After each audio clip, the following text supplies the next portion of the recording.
My name is Clara, a 32-year-old woman who once believed in fairy tale endings. 3 years ago, my life took an unexpected turn when I met Mark, the man who would become my husband. This is our story, a journey of love, trust, and eventual betrayal, set against the backdrop of a seemingly perfect marriage. It was an ordinary Tuesday morning when fate led me to the corner cafe. With a John Grisham novel in hand, I was lost in the world of legal thrillers. That's when Mark entered, his presence immediately noticeable. He had an air of confidence, yet there was a warmth in his smile that felt inviting. "Hey, is that Grisham's latest?" he asked, nodding towards my book. His voice was friendly, tinged with genuine curiosity. "Yeah, just started it." "He's always a good read," I responded, pleasantly surprised by the ease of our conversation. We delved into a discussion about our favorite authors, our conversation flowing effortlessly. Mark had a way of making me laugh, his humor both witty and endearing. As hours passed, it felt like we were old friends catching up, rather than two strangers who had just met. In the weeks that followed, Mark and I grew closer. Our shared interests in music, particularly old jazz, and a mutual love for exploring hidden bookstores around the city, cemented our bond. He was charming, respectful, and attentive. I found myself eagerly anticipating our dates, each encounter leaving me more enchanted. One evening, as we walked along the river, Mark's tone turned serious. "Clara, I've never felt this way before. I think I'm falling for you," he confessed under the dim glow of the streetlights. His words sent a rush of warmth through me. "I feel the same, Mark. You're unlike anyone I've ever met," I admitted, my heart racing with excitement and a hint of fear. 6 months flew by, and our relationship only grew stronger. It was during a cozy dinner at my apartment when Mark proposed. The moment was simple, yet profoundly sincere. There was no hesitation in my yes. I loved him, and I believed in our future together. The joy of our engagement, however, was soon met with apprehension as the time came to meet Mark's parents. His mother, Linda, was a stern woman with piercing eyes that seemed to judge my every move. His father was more amiable, but there was an undeniable seriousness to him, especially regarding the institution of marriage. During a formal dinner at their house, Mark's father brought up the subject of a prenuptial agreement. "It's just practical," he stated matter-of-factly. The request caught me off guard, but given my past experience with a cheating ex-boyfriend, I understood the necessity. "I agree, but I have a condition," I said, steadying my voice. "If either of us cheats, the cheater owes the other $100,000. Mark's expression was a mix of surprise and respect. "I promise, Clara, I'd never cheat on you," he said earnestly. I wanted to believe him, to trust that this time my heart was safe. Our wedding was a beautiful affair, filled with laughter, dancing, and promises of forever. The first year of our marriage felt like living in a dream. We traveled to romantic destinations, enjoyed quiet evenings at home, and supported each other's ambitions. Mark was not just my husband, he was my best friend, my confidant. After the whirlwind of our wedding, Mark and I settled into married life with an ease that surprised even me. Our first year was like living in a bubble of happiness, untouched by the outside world. Our honeymoon in Paris was a dream. Strolling along the Seine, we were just two lovebirds lost in a city of love. "Can you believe we're here?" I asked Mark one evening, as we watched the Eiffel Tower light up. He pulled me close and said, "With you, I can believe anything. This is just the start for us, Clara." Those days were filled with laughter, romantic dinners, and promises of a future together. We returned home with a suitcase full of memories and a bond that felt unbreakable. Back home, our days found a comfortable routine. Mark would kiss me goodbye every morning before heading to work, and I'd be waiting with dinner when he got back. We talked about everything and nothing, our conversations stretching late into the night. One night, as we were cleaning up after dinner, Mark said, "You know, I never thought I'd be this happy just doing mundane stuff like washing dishes." I playfully splashed some water at him. "That's because you've got an amazing wife. It's all about good company." He laughed, catching the water in his hands. "Absolutely. Best decision of my life, marrying you." Despite our happiness, there was a growing pressure from outside, the expectation of starting a family. At family gatherings, Mark's mom, Linda, would often drop not-so-subtle hints. "So, when are we going to hear some good news?" Linda asked one Sunday lunch, her tone laced with expectation. I tried to brush it off with a joke. "Oh, you'll be the first to know when there's news." But her persistence grew over time, and it started to strain me. Mark noticed my discomfort but reassured me, "Don't let my mom get to you. We'll start a family when we're ready, not a minute sooner." Despite these pressures, our first year of marriage was magical. We celebrated our first anniversary with a quiet dinner at home. Mark surprised me with a necklace I had admired months ago. "Happy anniversary, Clara. Here's to many more years of happiness," he said, his eyes shining with love. I felt tears prick my eyes as I said, "Thank you, Mark. I couldn't have asked for a better partner in life." That night, as we cuddled on the couch, I couldn't help but feel incredibly lucky. I had a husband who loved me, a cozy home, and a future that seemed bright. As our second year of marriage began, the pressure from Mark's family, especially his mother Linda, started to take a toll on me. It wasn't just about starting a family anymore, her criticisms seeped into every aspect of our lives. Linda had a way of making her disapproval known, often under the guise of helpful comments. Every visit became a nightmare for me. One afternoon, as I was setting the table for lunch, she walked into the kitchen and eyed the spread with a disapproving frown. "Is this what you're serving? A bit simple, don't you think?" Linda remarked, her tone dripping with disdain. I clenched my jaw, trying to maintain my composure. "I thought we'd enjoy something light today." She just sniffed, muttering under her breath about proper meals and good housekeeping. Her comments weren't just confined to my cooking. She found fault in everything I did, from the way I decorated the house to how I spent my free time. Nothing was off limits. One evening, while Mark and I were relaxing in the living room, Linda decided to give her unsolicited opinion. "You know, Clara, if Mark gave me the money he spends on you, I could hire a proper cleaner and a cook." Mark looked uncomfortable but didn't say anything. His silence felt like a betrayal. I was seething but managed to say, "Well, Linda, I'm doing my best here." What hurt the most was how Mark's attitude started to change. He began echoing his mother's criticisms, albeit in a more subtle way. After one of Linda's visits, Mark casually mentioned, "Mom might have a point about the house. Maybe we should consider getting some help." I felt a pang of hurt and frustration. "So, you think I can't handle it either?" "No, that's not what I meant," he backpedaled, but the damage was done. The constant criticisms and Mark's growing detachment were straining our marriage. We started having arguments over trivial things, our once easy conversations turning into tense exchanges. After a particularly heated argument, I found myself wondering aloud, "What happened to us, Mark? We used to be on the same team." He ran a hand through his hair, looking frustrated. "I don't know, Clara.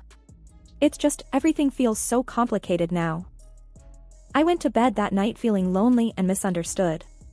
Linda's insidious comments had not only invaded my home but were also creeping into my marriage, leaving me to wonder if the love Mark and I shared was strong enough to withstand this constant barrage of negativity. As the third year of our marriage rolled in, a sense of unease began to settle in my heart. The once bright flame of our love seemed to flicker under the shadow of doubt and mistrust. It started with a phone call, or rather, several of them. A name kept popping up on Mark's phone, Jake. I couldn't help but notice how Mark's demeanor changed whenever that name flashed on the screen. One evening, while we were watching TV, his phone rang again. "Jake," the screen flashed. Mark quickly silenced it and put the phone away, but not before I saw the nervous glance he threw my way. "Who's Jake?" I asked, trying to sound casual, but my heart was pounding. "Oh, just a new guy at work. No one important," Mark replied, but his voice was too nonchalant, his answer too rehearsed. Mark's behavior began to change. He started coming home late from work, his excuses flimsy and inconsistent. His wardrobe underwent a transformation too, from casual to sharply tailored suits. "Working late again?" I questioned one night as he prepared to leave, noticing his dressed-up appearance. Yeah. "A big project," he said without meeting my eyes. "Don't wait up." One day, my frustration boiled over. As Mark was about to leave for another late night at work, I confronted him. "This isn't like you, Mark. What's really going on?" I demanded, my voice trembling with a mixture of anger and fear. Mark sighed, his expression a mix of guilt and annoyance. "I told you, it's just work. Why can't you trust me?" "Because you're hiding something." You're never here, and when you are, it's like you're a million miles away, I shot back, my eyes stinging with tears. Mark didn't respond. He just grabbed his coat and left, leaving me standing there, feeling more alone than ever. That night, lying in our empty bed, I made a decision. I couldn't live in this limbo of doubt and suspicion. I needed to know the truth, whatever it was. The next morning, I called a private detective. It felt like a betrayal, but the constant worry and uncertainty were eating me alive. I needed answers, and I was determined to get them, no matter what they revealed about the man I thought I knew. The days after contacting the private detective were a haze of anxiety and anticipation. I felt like I was walking on a tightrope, trying to maintain a semblance of normalcy while my world was quietly crumbling around me. Then the call came, and with it, the shattering of my last hopes. Mrs. Johnson, we have conclusive evidence. I'm afraid your suspicions were correct. The detective's voice was solemn, heavy with the weight of the news he was delivering. He explained that Mark had been having an affair. The mysterious Jake on his phone was actually a woman. My heart sank as he detailed their meetings, providing timestamps and photos. It was irrefutable. I sat there, phone in hand, feeling a mix of devastation and vindication. My worst fears weren't just fears anymore, they were cold, hard facts. Despite the pain, I decided not to confront Mark immediately. I needed more than just the evidence of his infidelity, I needed to understand the full extent of his deceit. One evening, as I was passing by his home office, I overheard a conversation that chilled me to the bone. Mark was talking to his mother, Linda. "Mom, I'm planning to end it with Clara after your birthday." Mark's voice was cold, devoid of any affection he once had for me. "Oh, that's wise, dear. Make sure she gets me a nice 65th birthday present before you drop the bomb," Linda replied, her voice laced with a callousness that took my breath away. I leaned against the wall, feeling nauseous. Not only was my husband unfaithful, but he and his mother were plotting against me, waiting to use me for one last expensive gift before discarding me. Fueled by a mixture of anger and resolve, I decided to play along. I continued as if nothing was wrong while secretly gathering more evidence of Mark's infidelity. The detective provided me with everything: photos, videos, and even audio recordings. I was building my case, preparing for the moment I would strike back. As I lay in bed each night, next to the man who had betrayed me, a plan began to form in my mind. I would wait until after Linda's birthday. I would give them the illusion of victory, let them think they had outsmarted me. But when they least expected it, I would reveal everything and turn the tables. As Linda's 65th birthday approached, I put on a mask of ignorance, acting as though everything was normal. Inside, I was a cauldron of emotions: anger, betrayal, and a fierce determination to see my plan through. A few days before the birthday, Linda casually mentioned her upcoming celebration during a family dinner. "So, Clara, I'm expecting a grand 65th birthday. You must have planned something special for me," she said with a sly smile, clearly anticipating a lavish gift. Keeping my emotions in check, I replied with feigned enthusiasm, "Of course, Linda. I've arranged a dinner at the city's most luxurious restaurant. It'll be a night to remember." Her eyes lit up with glee, not realizing the trap I was setting. "Oh, how wonderful. I can't wait. Just a small family gathering, right?" "Yes, very intimate and exclusive, just for close family," I confirmed, my words laced with hidden irony. Later that night, Mark approached me, a hint of suspicion in his voice. "That's quite a generous plan for Mom's birthday. Are you sure about this?" I looked at him, maintaining my composure. "Absolutely. It's a significant birthday, and I want to do something special for her." Mark seemed appeased, but I could tell he was puzzled by my willingness to indulge his mother. As the day of the dinner drew near, I took care of the final arrangements. I confirmed the booking in Linda's name, rechecked the guest list, and made sure everything was set for the grand evening. I was playing the dutiful wife and daughter-in-law, but underneath the facade, I was ready to expose the betrayal and deceit that had been festering in our marriage. The night before the dinner, as I lay in bed, I couldn't help but feel a twisted sense of satisfaction. I was hours away from turning the tables on Mark and Linda. They thought they were using me for one last benefit before discarding me. Little did they know, I was the one controlling the game now. The evening of Linda's 65th birthday was set in a luxurious restaurant, every detail meticulously planned to reflect the grandeur of the occasion. As Linda reveled in the opulence, I played the part of the gracious daughter-in-law, masking my inner turmoil with a practiced smile. As the dinner drew to a close, the waiter presented the bill is for $4,500. I reached for my card with a steady hand, my heart pounding in my chest. After swiping the card, I glanced around the table, seeing Linda's satisfied smirk and Mark's uneasy expression. "Thank you for such a wonderful evening, Clara." "This is truly generous," Linda cooed, her voice dripping with insincerity. It was then that Mark leaned in, his voice laced with mockery. "By the way, Clara, I want a divorce." The words hit me like a physical blow, but I refused to let them see my pain. Linda, seizing the moment, chimed in sharply, "Well, then, I guess you should leave. This is a family gathering, after all." Without a word, I stood up and left the restaurant, my dignity intact despite the turmoil inside. As I walked away, I pulled out my phone and swiftly canceled the payment. Then, with a few more taps, I blocked the shared account, ensuring Mark couldn't cover the cost either. Back at home, I packed my belongings quickly, the finality of my actions setting in. I was leaving this chapter of my life behind, stepping into an uncertain but hopeful future. Soon, my phone erupted with calls. I answered, and Linda's voice, shrill with rage and panic, filled my ears. The payment didn't go through. The restaurant staff called the police. "What have you done?" Her words were a cacophony of anger and disbelief, but I remained silent, letting her tirade wash over me. This was their doing, their betrayal and manipulation coming back to haunt them. After hanging up, I looked around the empty house, a place once filled with dreams and love now just a hollow shell. I took a deep breath, stepped out the door, and didn't look back.